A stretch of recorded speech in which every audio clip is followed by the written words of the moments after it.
Karena ketika menghadap Allah di akhirat kelak, semua dibongkar sejelas-jelasnya. Sejelas-jelasnya. Tak ada yang tertutup dan tak ada yang ditutup-tutupi dan tak ada yang bisa engkau tutupi. Yauma tublas sarair. Pada hari di mana semua yang tersembunyi Allah tampakkan sejelas-jelasnya. Semua yang dahulu gaib Allah tampakkan sejelas-jelasnya. Semua yang dulu engkau simpan-simpan Allah tampakkan sejelas-jelasnya. Pada hari itu pelaku dosa yang banyak berbuat dosa di permukaan bumi, semoga bukan kita yang Allah sebut terperangah dengan biografi hidupnya sendiri. Diberikan kepadanya catatan kitab, apa yang ada dalam catatan itu semua yang dia kerjakan. Kitab itu adalah dia, tapi dalam bentuk catatan. Kitab itu adalah sesuatu yang kau ukir dengan perangaimu di permukaan bumi, namun dicatat oleh malaikat dengan rapi dari hal yang terkecil sampai hal yang terbesar. Artinya kitab itu adalah dirimu sendiri, tapi dalam bentuk catatan. Apa yang terjadi kata Allah? Fataral mujrimina mushfiqina mimma fihi. Pelaku dosa dan maksiat, semoga bukan kita yang Allah maksud, semoga bukan kita, nama-nama yang Allah masukkan dalam kalimat ini, ketakutan setelah membaca apa yang ada di dalam kitabnya sendiri, biografi hidupnya sendiri. Takut dia dengan perangainya sendiri. Wa yaquluna, lalu berkata mereka pelaku dosa itu, ma li hadzal kitabi, ada apa dengan kitab ini? La yughadiru saghiratan wala kabiratan illa ahsaha. Tak meninggalkan sesuatu yang kecil sampai yang terbesar, melainkan semuanya lengkap dalam catatan yang rapi. Kenapa engkau takut? Bukankah itu dirimu? Bukankah ketika engkau melakukan apa yang engkau takuti dalam catatan itu, engkau tertawa, terbahak-bahak, diingatkan kepada Allah, engkau marah kepada orang yang ingatkan kepada Allah, diingatkan kepada hari akhir, engkau katakan, urus dirimu sendiri, jangan urus orang lain. Aku urus diriku, engkau mau urus dirimu, jangan masuk urusan orang lain. Kita jalan masing-masing. Oleh karena itu, iman kepada hari akhir akan membentuk kepribadian muslim yang sebenarnya. Dan apa yang Allah ceritakan kepada kita di dalam Al-Quran tentang hari akhir sudah cukup untuk membuat kita takut, membuat biografi diri sendiri yang akan membuat kita ketakutan sendiri. Jika seorang istri telah sengaja ditinggalkan selama kurang lebih 10 bulan tanpa adanya nafkah lahir dan batin, namun sang suami tidak mau untuk membiayai perceraian, apakah boleh hukumnya jika ada seorang ikhwan yang hendak melamar kemudian membiayai perceraiannya? Bagaimanakah hukumnya? Laki-laki perusak rumah tangga. Belum cerai kok sudah mau dilamar. Kalau memang tidak diberi nafkah seperti itu, dia bisa nuntut dengan cara, kalau talak tidak mungkin, karena talak ini harus dari laki-laki, bisa dia nuntut dengan cara khulu. Khulu itu artinya wanita yang gugat cerai. Setelah itu lewat masa iddahnya rampung selesai, baru boleh datang laki-laki yang lain. Saya khawatirkan laki-laki yang ini tadi ini perusak rumah tangga, cuma dia kasih perhatian, sudahlah suamimu nggak akan kembali lagi, kamu dengan saya saja.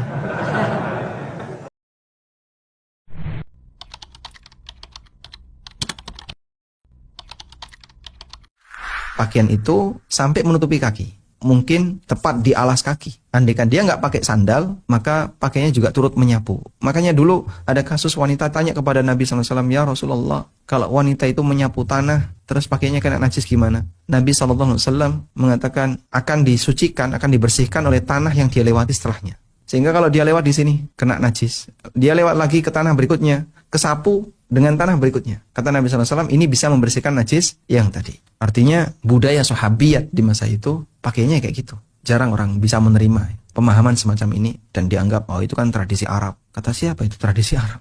Orang Arab musyrikin jahiliyah sebelum Nabi SAW diutus nggak punya tradisi kayak gitu. Mereka tradisinya pakaian terbuka auratnya.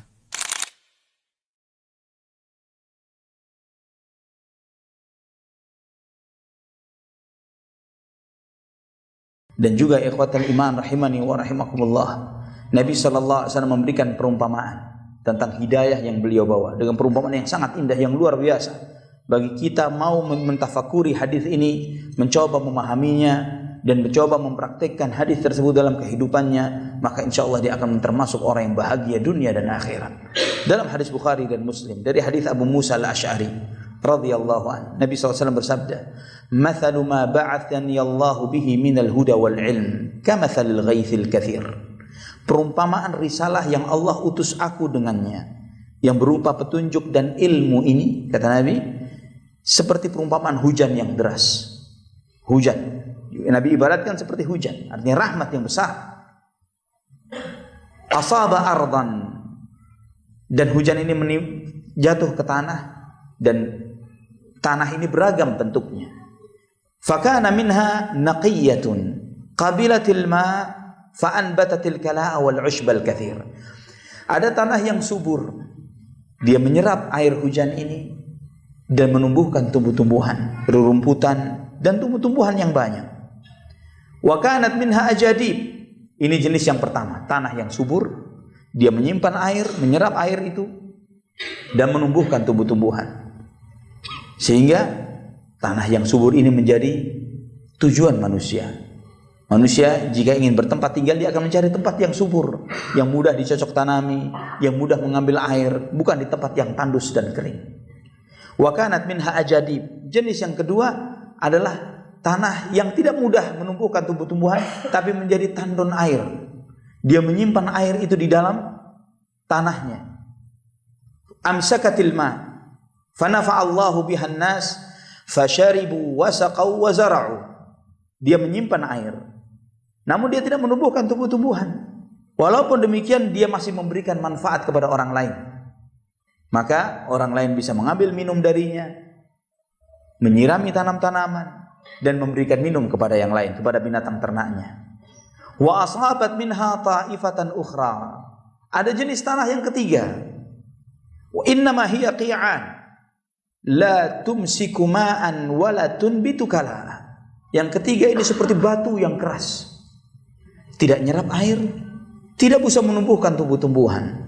Fadzalika mathalu man faqaha fi dinillahi wa nafa'ahu ma ba'athani Allahu bihi fa'alima wa 'allama wa mathalu man lam yarfa' bidzalika ra'sa lam yaqbal hudallahi alladzi ursiltu bihi. Kata Nabi SAW, itulah perumpamaan orang yang mengerti ilmu agama, yang Allah buat dia mengerti ilmu agama ini, maka dia mengambil manfaat dari ilmu itu. Seperti jenis yang pertama, tanah yang subur. Dengan tanahnya yang subur, hatinya yang subur, yang menerima ilmu Al-Quran dan Sunnah, dia memberikan manfaat untuk dirinya sendiri, menumbuhkan tumbuhan iman dalam hatinya, menumbuhkan tumbuhan amal saleh. Setiap cabang yang ada pada dirinya, matanya beramal saleh, lisannya beramal saleh, tangannya, kakinya, semuanya beramal saleh, menumbuhkan tumbuh-tumbuhan untuk dirinya, bermanfaat untuk dirinya. Kemudian juga memberi manfaat kepada orang lain. Jenis yang kedua, ahli ilmu, mengumpulkan ayat Quran, hadis Nabi, hafal banyak, tapi tidak bermanfaat untuk dirinya, tapi dia mengajarkan ke orang lain. Ada jenis yang kedua ini, ikhwatal iman. Dia hafalannya luar biasa, Masya Allah, hadisnya Masya Allah, tapi tidak bermanfaat untuk dirinya, amalnya kurang. Tapi ala kulli hal, minimum orang lain masih bisa mengambil manfaat dari dia. Belajar ilmu agama, mendengarkan ayat-ayat, penjelasan ayat, hadis. Maka kadang kita melihat orang Masya Allah jago agama, hadisnya, ayatnya, tapi ngomong kepada orang lain semau-maunya, ceplos-ceplos, ini itu, mudah mengutuk, mudah melaknat, dan lain sebagainya. Urusan muamalah, janji, hutang, suka lupa kalau hutang, tapi kalau ngutangi nggak pernah lupa.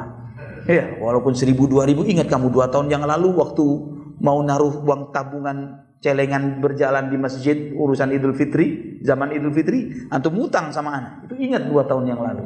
Ya, subhanallah. Ini ada yang seperti ini, tapi masih punya ilmu, masih bisa diambil ilmunya, masih ada manfaatnya. Tapi jenis yang ketiga, kata Nabi, seperti batu yang keras, yang disampaikan ayat Quran, hadis Nabi, nggak ada yang masuk sama sekali, tidak memberikan manfaat untuk dirinya, untuk hatinya sendiri, tidak ada yang terserap sama sekali. Kata Nabi sallallahu alaihi wasallam, itulah perumpamaan orang man lam yarfa' bidzalika ra'sa, yang tidak pernah peduli dengan risalah yang aku bawa. Walam yaqbal hudallahi alladzi ursiltu bihi, dan tidak menerima petunjuk Allah yang aku diutus dengannya. Kalau atmosfernya matahari itu 2 juta derajat Celcius, lalu bayangkan gak sih kalau matahari itu ada 1 mil di atas kita? Nabi kita mengatakan Sallallahu alaihi wasallam, matahari didekatkan pada hari kiamat pada manusia sampai jaraknya kurang lebih 1 mil. Lalu pada saat itu manusia berkeringat, dan keringat mereka sesuai dengan amal ibadah mereka. Maka di antara manusia ada yang keringatnya itu sampai kedua mata kaki, dan ada manusia yang keringatnya sampai kedua lutut mereka. Lalu ada yang keringatnya sampai ke dada mereka, lalu sampai tenggelam dalam keringatnya sendiri. Lalu pada saat itu hadirin sekalian, ulama mengatakan bahwa manusia dibangkitkan dalam kondisi telanjang bulat, tidak memakai alas kaki, dan tidak dikhitan, dan semua dengan amalnya masing-masing. Dalam hadits riwayat Imam Tabrani dari Abdullah bin Mas'ud bahwa Nabi SAW bersabda, "Yajma'ullahu al-awwali wal-akhirin limiqati yawmin ma'lum qiyaman 40 sana syakhisatan absaruhum ila sama yantadhiruna fasl al-qada." Allah mengumpulkan manusia dari awal sampai akhir, dan mereka berdiri selama 40 tahun dan mata mereka menatap ke langit. Mereka menunggu. Kata Imam Nukathir, ada hadits mereka berdiri 70 tahun dan tidak diajak bicara sama sekali. Semua akan dihisap oleh Allah. Bukan kamu di antara kita ada yang kemarin mengantarkan ayahnya ke kuburan, ada di antara kita minggu lalu mengantarkan ibunya ke kubur. Semua akan berakhir dan kita akan dibangkitkan dan kita akan dikumpulkan. Manakala hati seorang mukmin telah dipenuhi kecintaan akhirat yang mengalahkan kecintaan dunia, maka yang terjadi dalam hidupnya adalah persiapan menuju akhirat itu. Dengan segala persiapan-persiapan akhirat yang telah diajarkan Allah, dicontohkan Rasulullah Sallallahu alaihi wasallam. Dan seorang mukmin yang hatinya telah dipenuhi kecintaan akhirat, hatinya selalu mendambakan pertemuan dengan akhirat itu. Dan tidak ada yang bisa membuat dia bertemu dengan akhirat kecuali dia akan kecuali dia harus melalui sesuatu yang bernama kematian. Maka kematian bagi seorang mukmin sesuatu yang dia tunggu-tunggu, mengakhiri hayatnya di atas ketaatan. Karena bagi seorang mukmin yang mencintai akhirat, tidaklah kehidupan dunia melainkan persiapan menuju akhirat itu. Hari demi hari yang dia lalui adalah penantian datangnya kematian, dan dia selalu bersiap di atas ketaatan sebagai wujud dari perintah Allah, wala tamutunna illa wa antum muslimun. Jangan wafat kecuali dalam keadaan Islam. Jangan wafat kecuali dalam keadaan taat. Innamal ibratu bil khawatim. Penilaian Allah terhadap seorang hamba tergantung bagaimana seorang mukmin, seorang mukminah mengakhiri hayatnya di permukaan bumi. Maka kehidupan dunia di sudut pandang seorang muslim adalah persiapan menuju akhirat. Hari demi hari yang kita lalui adalah hari demi hari mendekati waktu yang namanya kematian, sehingga dengan mengingat kematian seorang hamba selalu bersiap untuk berhadapan dengan hari akhir. Makanya Nabi kita tercinta dalam hadis yang sahih riwayat Abu Dawud memerintahkan kita untuk selalu memperbanyak ingat kematian. Aktsiru min dzikri hadimil ladzat. Perbanyaklah oleh kalian ingat yang akan menghancurkan kelezatan dunia. Di dalam riwayat lain bacaannya aktsiru min dzikri hadzimil ladzat. Perbanyak oleh kalian selalu mengingat pemutus kelezatan. Lihat bagaimana Nabi kita tercinta sallallahu alaihi wasallam memerintahkan kita untuk selalu ingat kematian, agar kita bersiap untuk apa yang terjadi pasca kematian itu. Kalau hidup kita di permukaan bumi tidak cukup 1 hari, maka kehidupan kita di hari akhirat adalah untuk selama-lamanya tanpa batas waktu. Dan seorang yang cerdas adalah bersabar dalam kehidupan yang tidak cukup 1 hari, menanti datangnya kematian untuk kemudian menikmati kenikmatan selama-lamanya di kehidupan tanpa batas waktu. Dan itulah kehidupan seorang mukmin yang diajarkan Allah tabaraka wa taala, yang diajarkan dan dicontohkan Rasulullah sallallahu alaihi wasallam. Orang mukmin bersabar dengan kehidupan dunia. Baik di atas ketaatan dia tetap bersabar agar tetap continue di atas ketaatan. Baik terhadap maksiat dia tetap bersabar agar bisa terus menjauhi maksiat. Agar di atas seluruh bencana dia tetap bersabar atas ridho tentang keputusan yang diberikan Allah tabaraka wa taala kepadanya, dengan harapan sabarnya itu akan membawa kepadanya kenikmatan di akhirat kelak. Maka hari demi hari yang kita lalui, bertambah satu hari, bertambah kita dengan lebih dekat dengan kematian. Bertambah 1 jam usia kita, 1 jam kita lebih dekat dengan kematian itu. Dan Rasul kita Muhammad sallallahu alaihi wasallam menyuruh kita untuk memperbanyak ingat maut.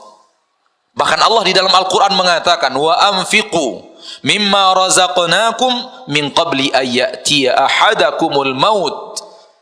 Yang Allah firmankan di dalam Al-Quran surat Al-Munafiqun. Dan infakkan sebahagian dari yang kami rezekikan kepada kalian sebelum datangnya kepada kalian kematian. Allah menyuruh kita berinfak sambil ingat mati, sambil mengingat kematian. Fayaqula rabbi laula akhartani ila ajalin qarib fa asaddaqa wa akum minas salihin. Jangan sampai setelah datang kematian baru kalian mau berinfak. Lalu berkata, rabbi laula akhartani ila ajalin qarib, Rabbku undurkan sedikit kematianku walau sesaat. Fa asaddaqa, aku ingin berinfak, bersedekah dengan hartaku yang ada. Berkata para ulama ahli tafsir di dalam ayat ini, orang kafir di saat kematian datang dia baru sadar harta yang dia kumpulkan tidak akan bermakna apapun dalam kehidupan akhiratnya. Maka ketika itu dia ingin menginfakkan hartanya di jalan Allah, akan tapi Allah tidak akan terima itu. Maka infakkan harta kita untuk persiapan setelah kematian. Akan tetapi orang-orang yang hatinya dicintai, dipenuhi oleh kecintaan dunia, bagaimana dia akan berinfak untuk akhiratnya? Maka seperti yang tadi dikatakan oleh Al-Ustadz Badrus Salam, akan ada bakhil bagi orang-orang yang mencintai dunia, karena tujuan hidupnya untuk menumpuk kenikmatan dunia. Akan tapi bagi seorang mukmin, kehidupannya di dunia adalah untuk apa yang akan dia persiapkan pasca kematian. Oleh karena itu orang-orang kufar pencinta dunia tidak akan mau bercerita kematian. Kematian bagi mereka adalah pembicaraan yang tidak perlu dibahas. Karena mereka ingin hidup selama-lamanya, ingin hidup 1000 tahun. Yawaddu ahaduhum law yu'ammaru alfa sanah. Sesungguhnya kalau diberikan kepada mereka keinginan hati, mereka ingin hidup 1000 tahun di permukaan bumi. Wa ma huwa bimuzahzihihi minal adabi ay yu'ammar. Kalau ataupun mereka diberikan kehidupan 1000 tahun dari umat Nabi Muhammad, itu tidak akan membuat mereka tambah jauh dan semakin jauh dari azab pada hari akhirat. Maka pencinta-pencinta dunia hanya berbicara dunia. Tidak akan pernah kita melihat orang yang hatinya dipenuhi kecintaan dunia lalu dia duduk berbicara bagaimana persiapan kematian kita. Itu hanya untuk orang yang mencintai akhirat dan untuk orang-orang yang ingin kehidupan akhiratnya jauh lebih baik daripada kehidupan dunianya. Terakhir hadis riwayat Imam Muslim dari Anas bin Malik radhiyallahu taala an, yang artinya didatangkan di akhirat orang yang paling banyak mendapatkan kenikmatan dunia dari penduduk neraka, lalu dicelupkan ke neraka sesaat. Kemudian diangkat dari neraka dan Allah bertanya, hal marra bika ni'matun qattu? Apakah pernah berlalu satu nikmat saja dalam kehidupanmu wahai hamba? Orang itu berkata, tidak pernah berlalu dalam hidupku nikmat apapun.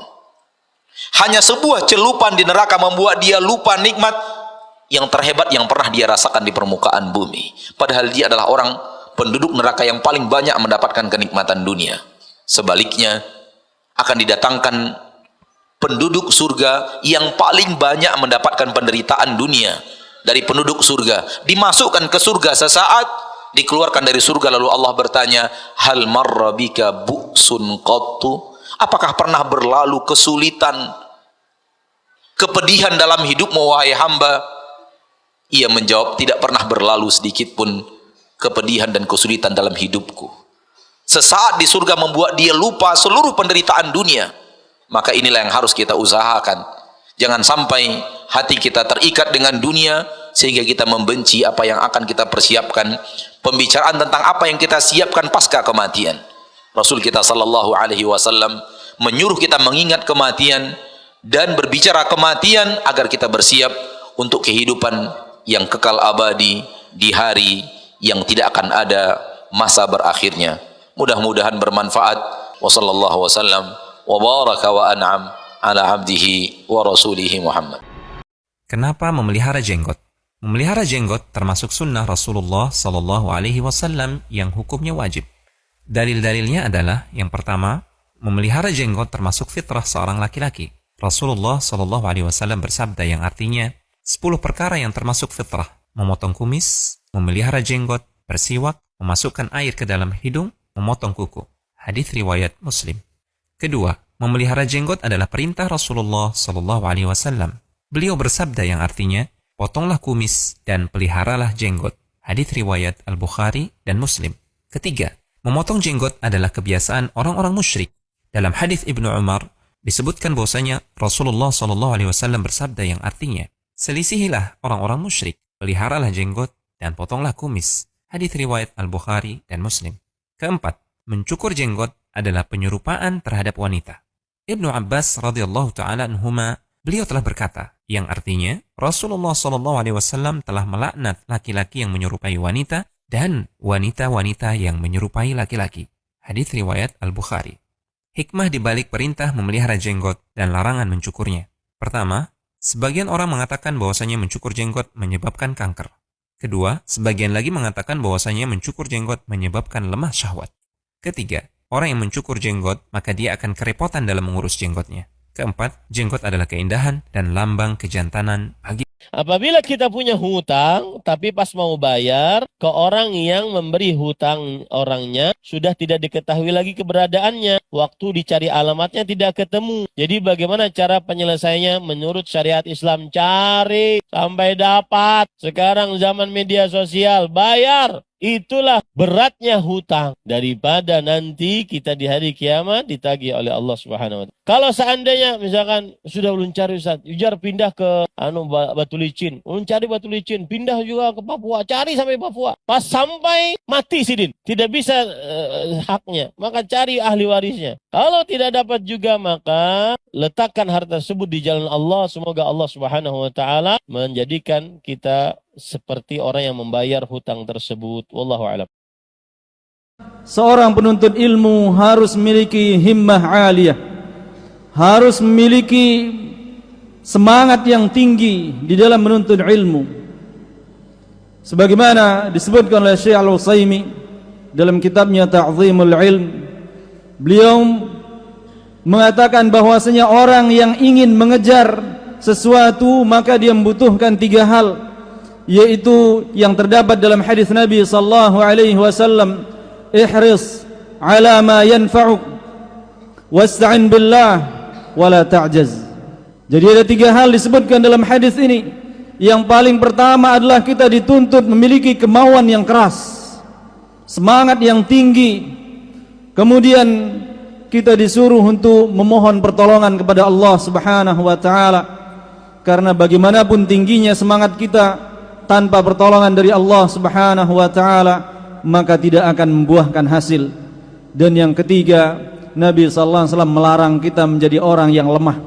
Apabila antum mendapatkan seorang istri yang nggak tahu mana aurat yang harus ditutup, ajarkan dia bagaimana cara berpakaian yang islami. Itu PR. Barang siapa ada di antara para suami yang membiarkan mereka membuka aurat di hadapan orang ramai, maka dia dayus. Dayus itu kata Rasulullah, yang orang suami yang tidak ada punya sifat cemburu dan dia tidak akan mencium bau surga. Ancamannya kita tak masuk surga, ikhwah. Jangankan masuk surga, cium bau surga pun tidak. Ketika kita membiarkan istri kita pergi ke sana kemari dan kaum laki-laki dengan teman-temannya, bagi kita ya biasa-biasa saja. Dek, nggak apa-apa dek, pergi aja dek, keep enjoy. Tidak ada rasa cemburu, tidak ada was-was. Ikhwah, itu dayus.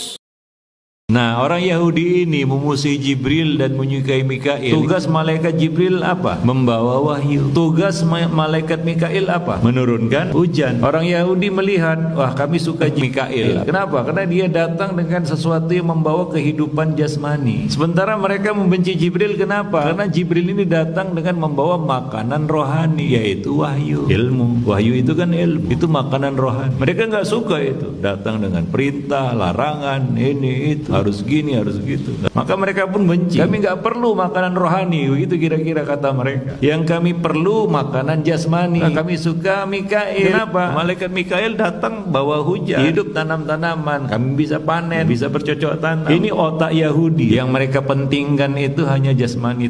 Rohani nggak menjadi perhatian mereka. Maka jangan seperti orang Yahudi. Jangan teriak-teriak aja di Yahudi, otaknya otak Yahudi. Gimana? Itulah kelakuan orang Yahudi. Dan mereka berkata, qulubuna ghulf, hati kami telah tertutup. Mereka sendiri yang mengatakan itu, Pak. Hati kami sudah tertutup, kami nggak peduli lagi dengan kondisi hati kami, mau tutup, mau telungkup, kami nggak peduli. Itu menunjukkan bagaimana orientasi hidup mereka, apa yang ada dalam pikiran mereka, yang menjadi kebiasaan dan habit mereka. Itulah dia urgensi rahasia kehidupan. Bagi seorang mukmin itu sangat penting, itu nomor satu, itu yang paling atas. Seorang mukmin senantiasa perhatikan bagaimana kehidupan hatinya. Apakah seorang wanita berdosa jika menghadiri pernikahan yang mengandung kemungkaran, namun berada jauh seperti membantu memasak di dapur? Maka jawabannya asal hukumnya adalah ta'awanu 'alal birri wat taqwa wa la ta'awanu 'alal itsmi wal 'udwan. Saling tolong-menolong dalam kebaikan dan ketakwaan, dan janganlah kalian saling tolong-menolong dalam dosa dan permusuhan.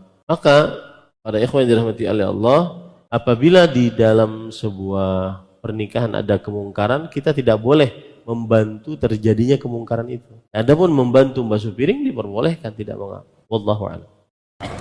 Saya mau menjual alat musik saya yang dulu pernah saya pakai, yang dimana kami penjualannya mau ana pakai untuk membayar pajak kendaraan motor. Tak boleh.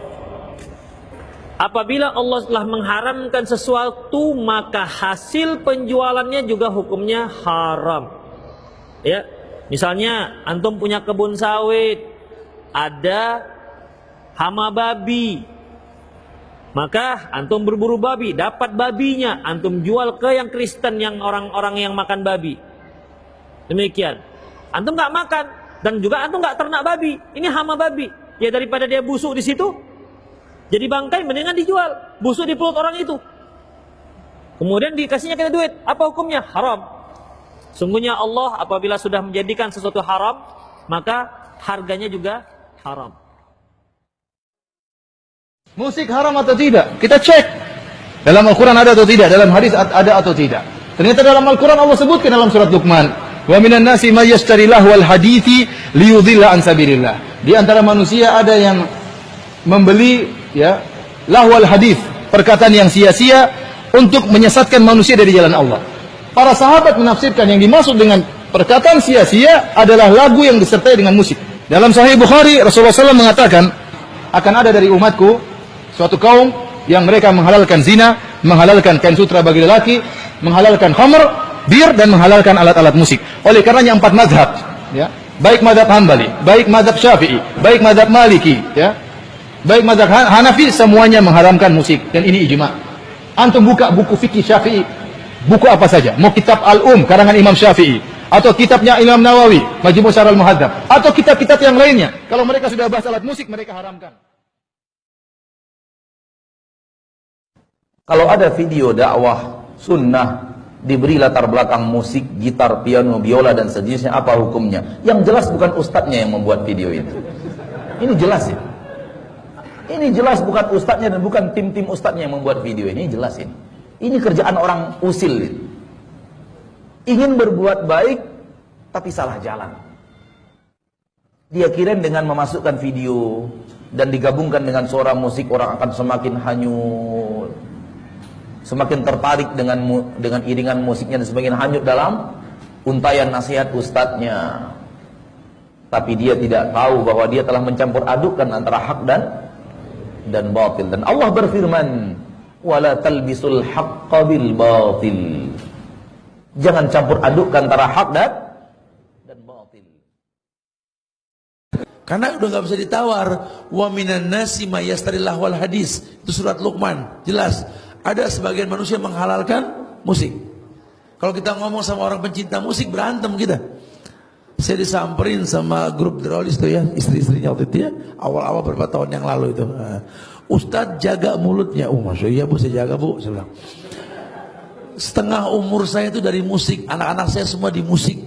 Dan Allah kasih berkah dalam hidup saya. Iya bu, aduh udah yang pertama lagi dan urusannya. Udah ibu dengerin dulu aja bu, nanti kita bahas belakangan. Alhamdulillah 1 bulan dia datang lagi. Allah, alhamdulillah Ustaz, saya baru tahu ternyata ini nikmat dari Allah. Di akhir hidup saya ini dekat dengan agama. Alhamdulillah. Ya kalau kita cutting langsung nggak bisa. Lawang kitanya masih betul lah. Susah.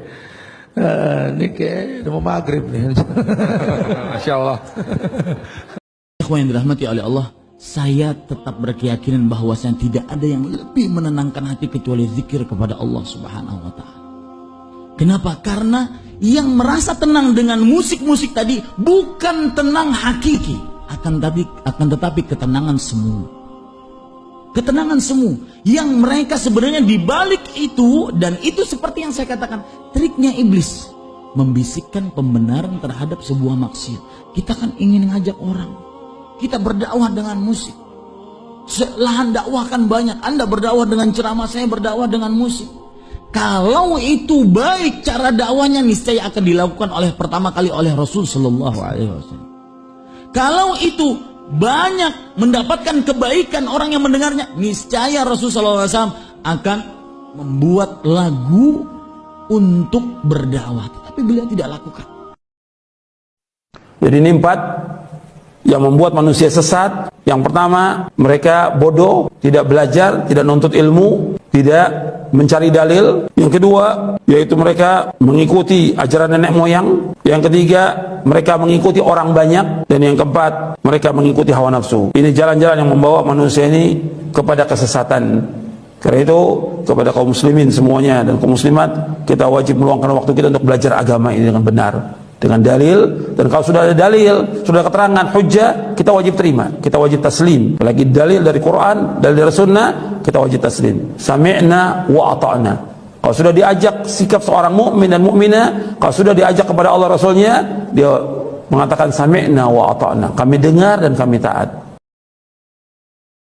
Wa iyyakum muhdatsatil umur, hindari olehmu perkara baru dalam agama. Kenapa? Rasul memerintahkan kita menghindari segala perkara yang belum agama, karena dia adalah pengotor hati ternikmat, yang paling enak. Jadi kita dinabubukkan oleh bid'ah, oleh perkara belum agama. Makanya kata Sufyan Ats-Tsauri, bid'ah itu lebih dicintai dan lebih dibanggakan oleh iblis daripada maksiat. Kenapa? Kalau orang disuruh zina, nggak semua orang mau zina, digoda untuk berzina. Kalau orang digoda narkoba, nggak semua orang mau narkoba. Tapi kalau bid'ah, ya dibungkus dengan tradisi, dibungkus dengan hal-hal lain, dia adalah pengotor hati ternikmat. Bagaimana seorang ketika berzikir la ilaha illallah, nikmat. Bagaimana seorang berzikir berjamaah, nikmat. Melafadzkan niat usolli fardhu dhuhri 4 rakatin, nikmat. Dia bertakbir Allah, perkara yang remeh tapi ternyata menyelisihi tuntunan Nabi SAW. Tapi nikmat. Disitulah iblis manfaatkan bid'ah.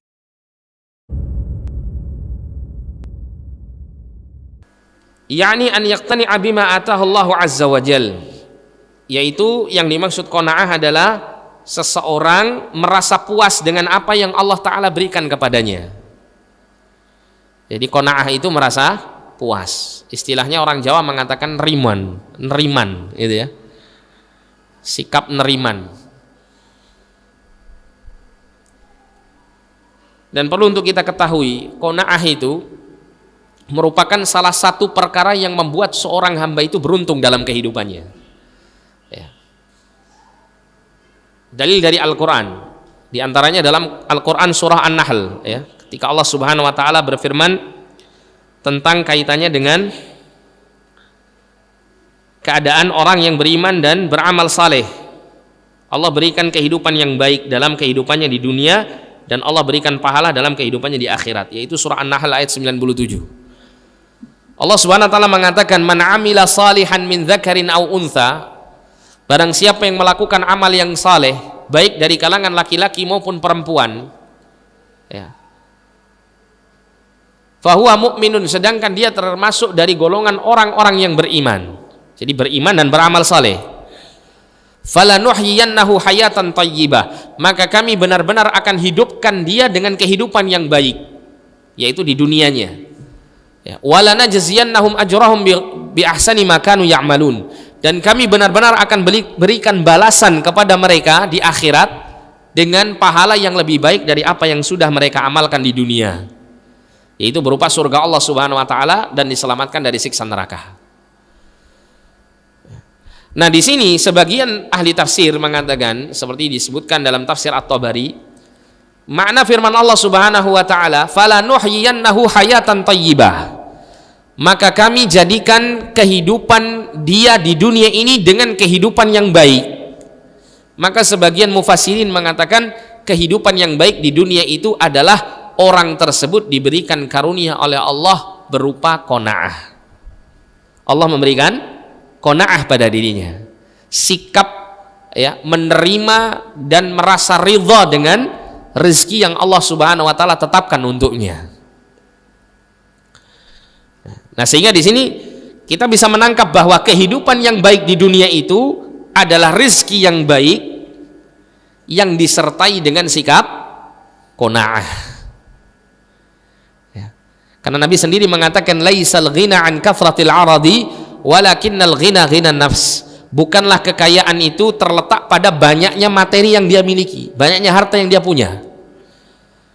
Akan tetapi kekayaan itu pada hakikatnya adalah kayanya jiwa, kayanya hati. Ya. Kita bisa melihat ada orang-orang kaya secara materi tapi miskin secara hati. Dikala dia sudah memiliki rumah demikian besarnya, dia masih mengharapkan punya rumah lagi, bukan karena kebutuhan ya, tapi karena keinginan. Ketika dia sudah memiliki kendaraan yang nyaman dengan jumlah yang cukup untuk dirinya dan keluarganya, masih saja pingin yang lain. Makanya kita lihat banyak orang-orang kaya yang mana mereka berusaha untuk mengkoleksi mobil-mobil mewah. Apa tujuannya? Untuk memenuhi syahwatnya saja, bukan karena kebutuhan. Ya. Kecintaannya kepada kehidupan dunia sangat besar, sehingga apa? Dia mengemis untuk itu. Ya, dalam tanda kutip ya, mengemis di sini memperbudak dirinya terhadap dunia, menghinakan diri terhadap dunia, sehingga dia yang diatur dunia, bukan dunia yang mengatur dia. Kebalik ya. Gimana? Sehingga lah dunia yang mengatur dia, bukan dia yang mengatur dunia. Nah, ini yang benar. Jadi seperti itu.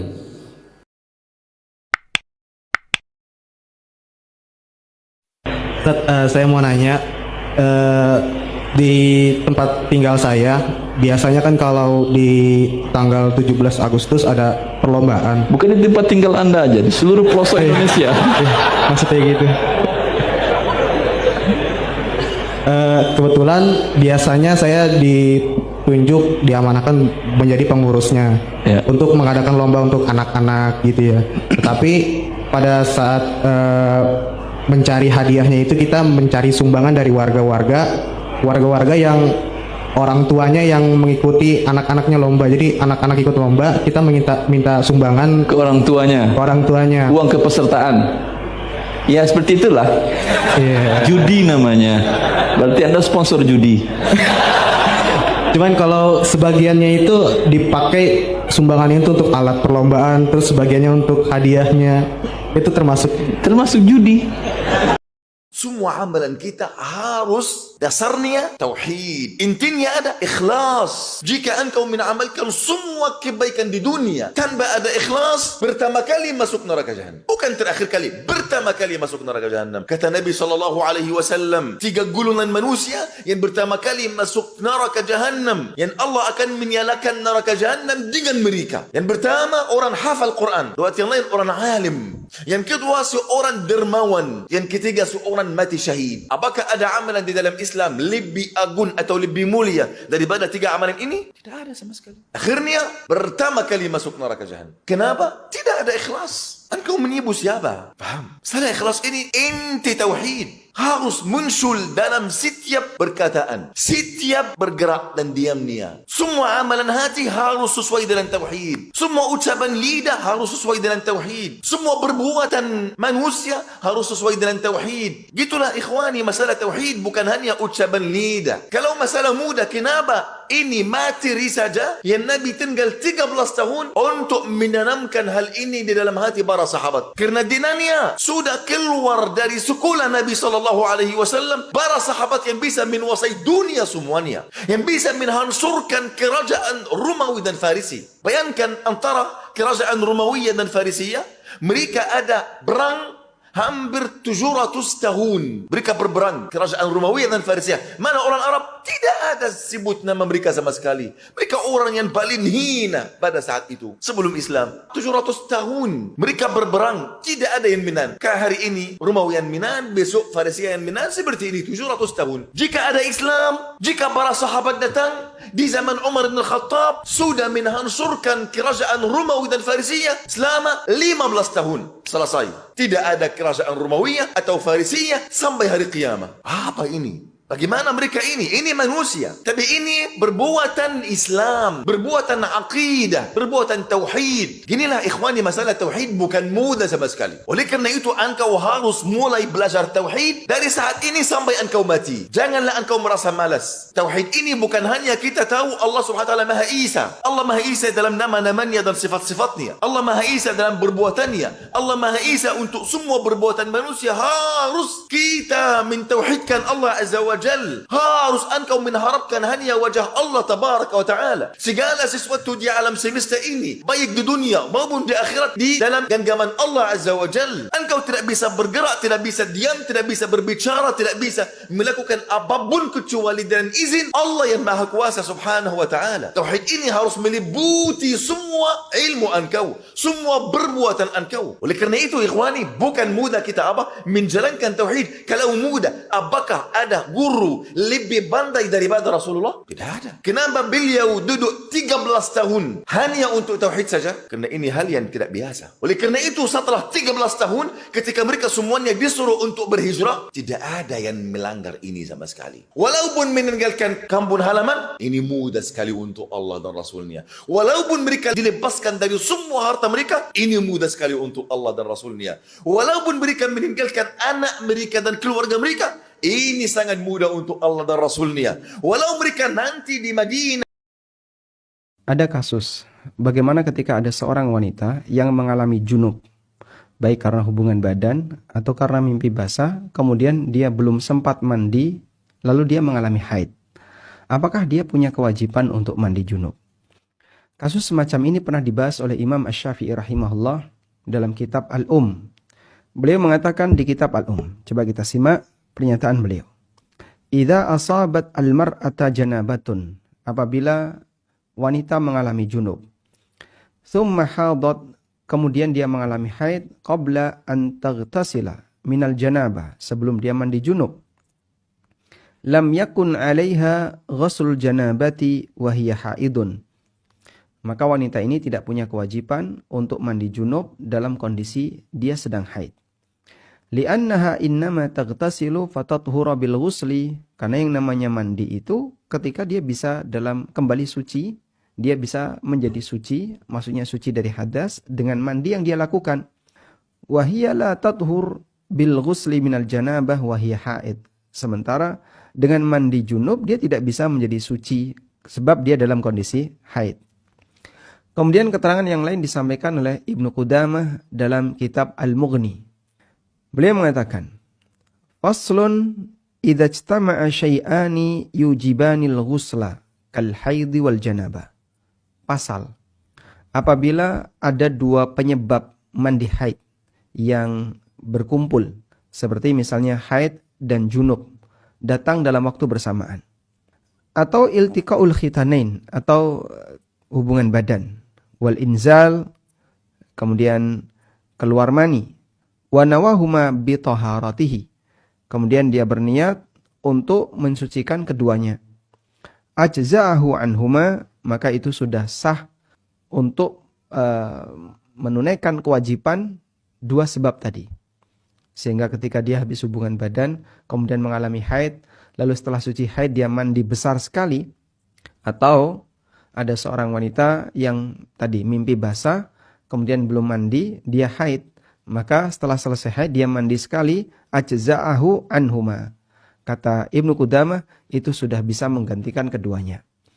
Qalahu aktsaru ahlil ilmi, ini merupakan pendapat mayoritas ulama seperti Atha, Abu Zinad, Rabi'ah, gurunya Imam Malik sendiri, Imam Asy-Syafi'i, Ishaq wa ashabur ra'yi, dan beberapa ulama Kufah. Ya, Allah balas perbuatan dosa tersebut. La ilaha illallah.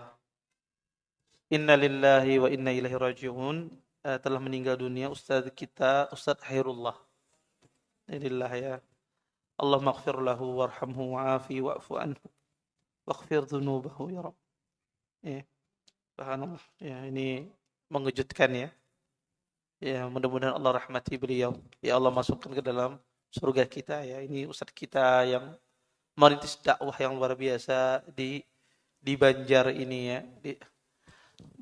Ya, saya tidak bisa berkata-kata apa-apa lagi ya. Beliau banyak sekali ya, jasa-jasa beliau untuk dakwah sunnah di Banjar ini ya. Mudah-mudahan Allah masukkan beliau ke dalam surganya. Merespon setiap apa yang datang seruan dari Allah dan Rasulnya. Orang-orang mukmin tadi yang merespon seruan yang datang dari Allah, Allah Ta'ala berikan jaminan kepada mereka akan bisa mendapatkan apa yang menjadi cita-cita, hajat, harapan mereka baik di dunia, apalagi nanti di akhirat, sekaligus diselamatkan daripada apa yang mereka takutkan dan khawatirkan. Karena orang yang bisa mendatangi panggilan untuk sholat, itu tidak mungkin semuanya orang bisa datang. Tidak mungkin semuanya akan masuk golongan orang-orang al-falah, kecuali orang-orang yang diberikan kekuatan, diberikan petunjuk, dimudahkan, diringankan langkahnya menuju ke masjid. Tidak semuanya, nggak jamin. Walaupun rumahnya sebelah, walaupun dia ada di masjid, walaupun dia lagi parkir depan masjid. Tapi kalau bukan orang-orang al-falah, tidak akan sampai masuk ke masjid berdiri di shaf untuk sholat berjamaah. Tidak mungkin. Hayya 'alal falah. La haula wa la quwata illa billah. Tapi orang-orang yang mendapatkan kemudahan, yang dia yakin bahwasanya semua kekuatan pertolongan datang dari Allah, walaupun dia itu jauh, tapi dia bisa datang ke masjid. Walaupun hujan deras, dia memaksa untuk datang ke masjid, walaupun dia sakit, walaupun dia pakai kursi roda, walaupun dengan kaki satu, pakai tongkat, walaupun jalan dengan bungkuk, jalan dengan ngesot, walaupun dia buta, karena kekuatan datang dari Allah, semua rintangan ringan dan tidak ada halangan dia bisa sampai ke masjid.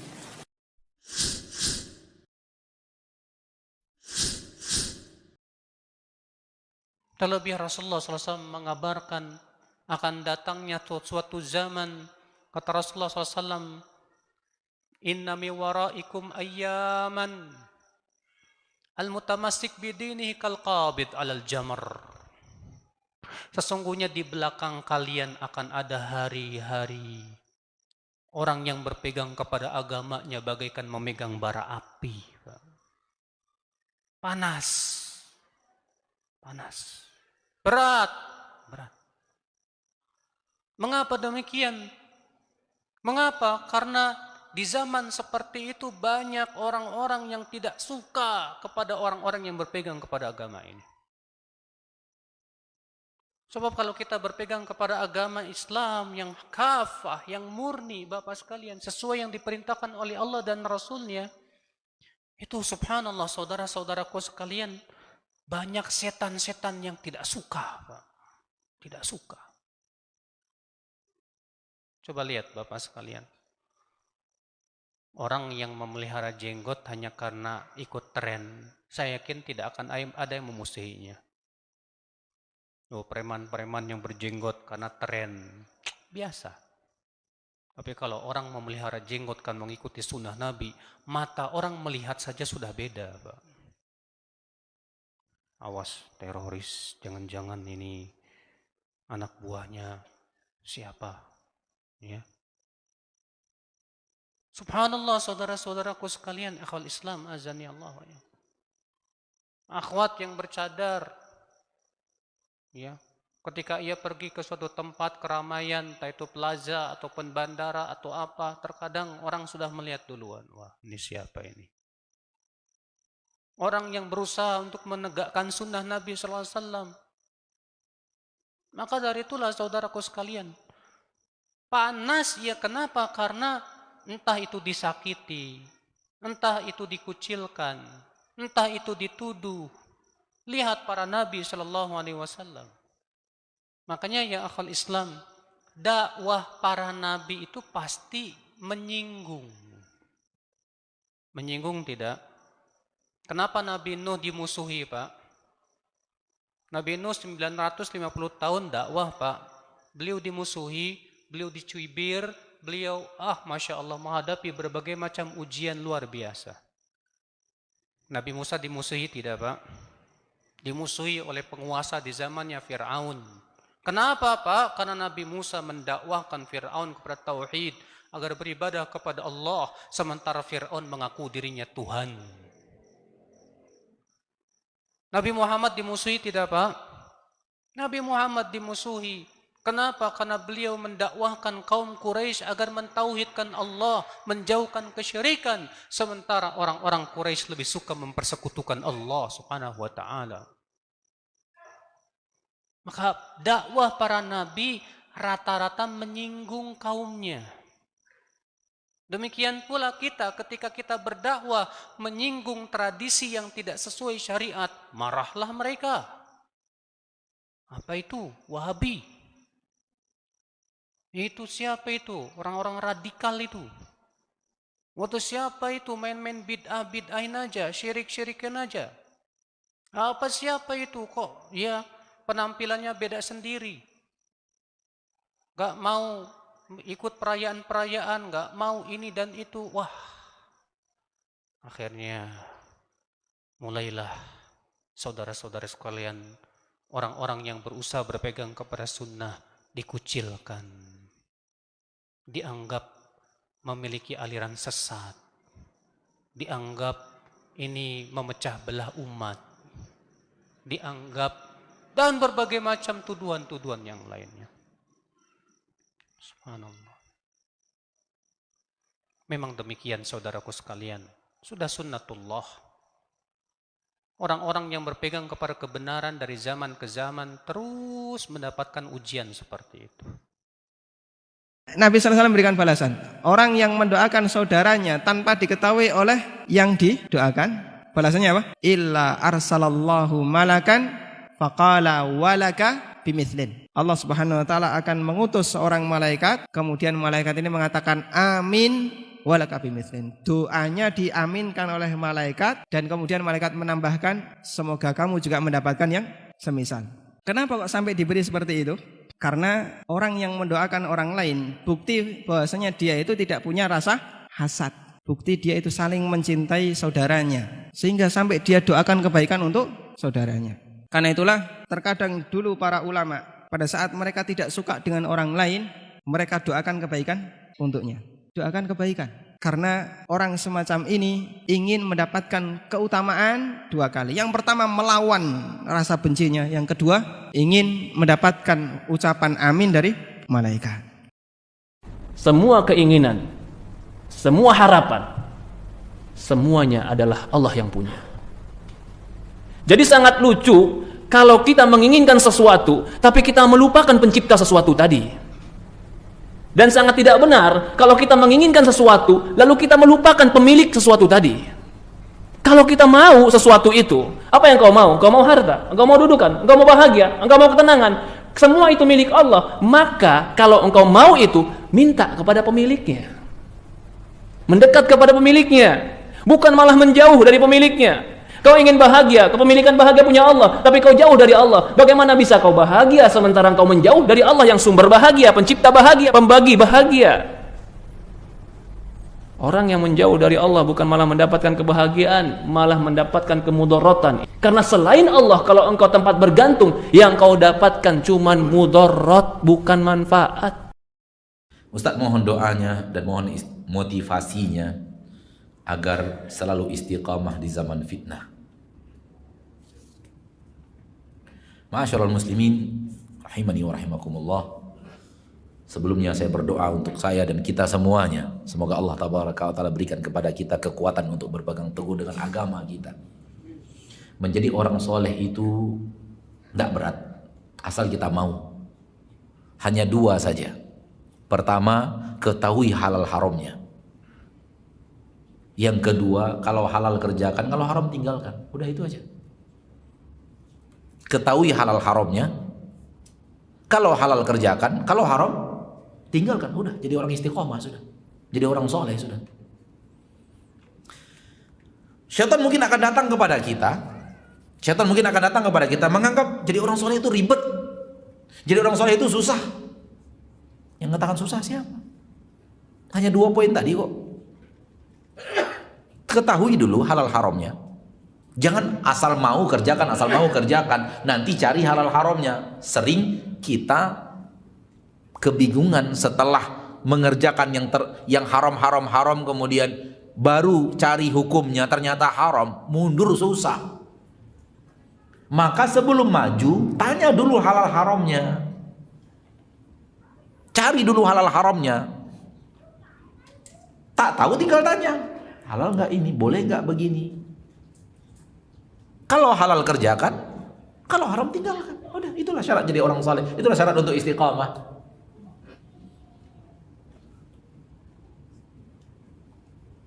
Namun sebagai seorang manusia, terkadang kita memiliki sifat manusiawi, yaitu bersalah. Akan tetapi sifat seorang mukmin yang bersalah adalah tak kontinu di dalam kesalahan, tidak berkesinambungan dalam kesalahan yang sama, kerjakan itu setiap hari. Enggak, itu bukan sifat orang mukmin. Jatuhnya kepada kesalahan tidak sifatnya kontinu. Maka saya berdoa kepada Allah Tabaraka wa Ta'ala agar Allah berikan kepada kita istiqamah hingga akhir hayat. Dan nasihat penting lainnya adalah memilih teman, memilih tempat duduk, dan dengan siapa kita duduk. Karena itu punya pengaruh yang besar dalam hidup seorang hamba. Kalau dia pandai memilih teman yang baik, maka teman-teman yang baiknya akan mengajaknya kepada kebaikan dengan izin Allah. Tapi kalau dia duduk bersama teman-teman yang tidak baik, maka teman yang tidak baiknya itu akan memberikan sifat tidak baik itu kepada dirinya, tetap dengan izin Allah. Karena Allah yang mengatur segala-galanya.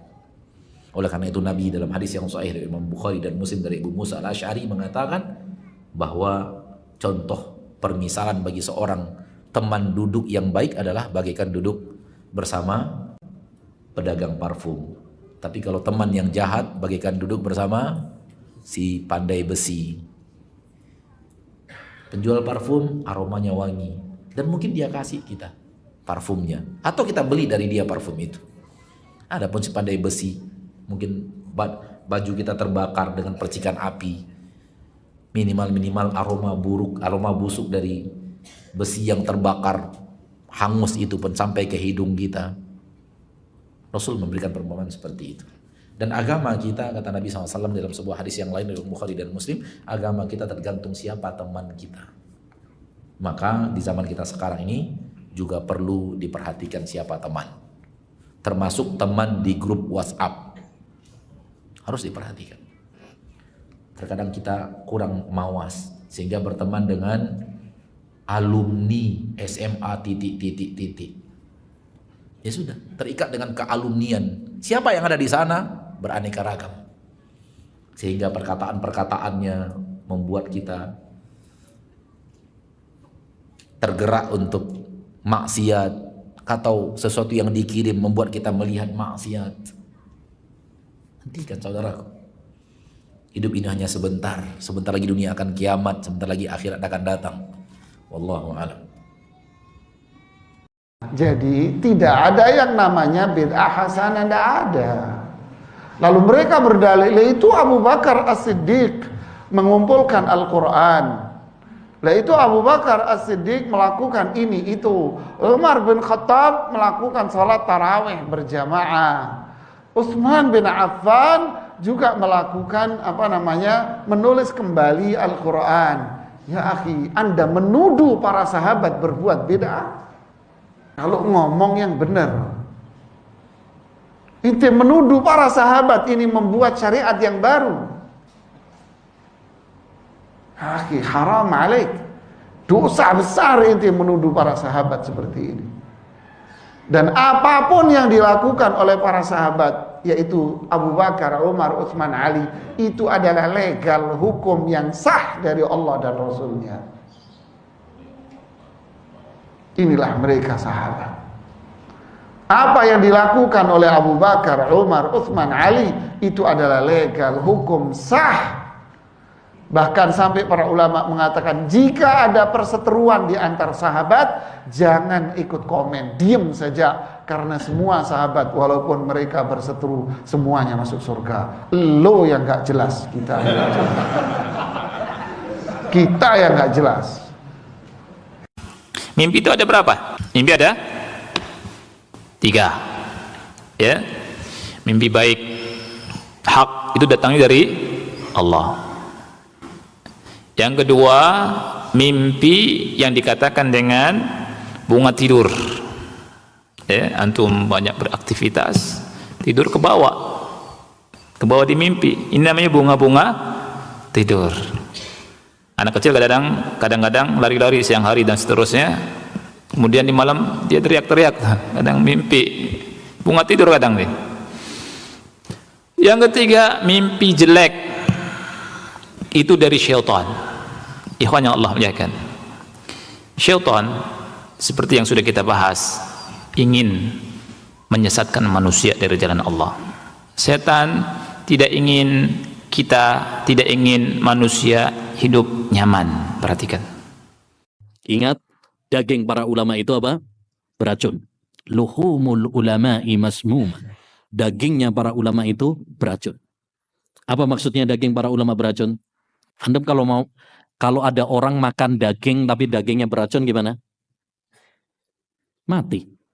Begitu juga orang yang mencela para ulama, memusuhi para ulama, sejatinya dia akan dimatikan oleh Allah Subhanahu wa taala, dihancurkan oleh Allah Subhanahu wa taala.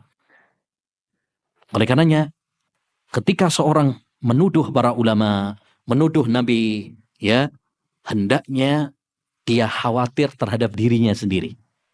Jangan dia khawatir dengan ulama, dengan para nabi, enggak. Ya, mereka aman, mereka dibela oleh Allah SWT, diangkat derajatnya.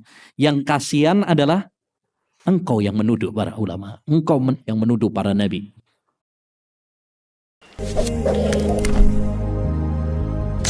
Sallallahu alaihi wasallam.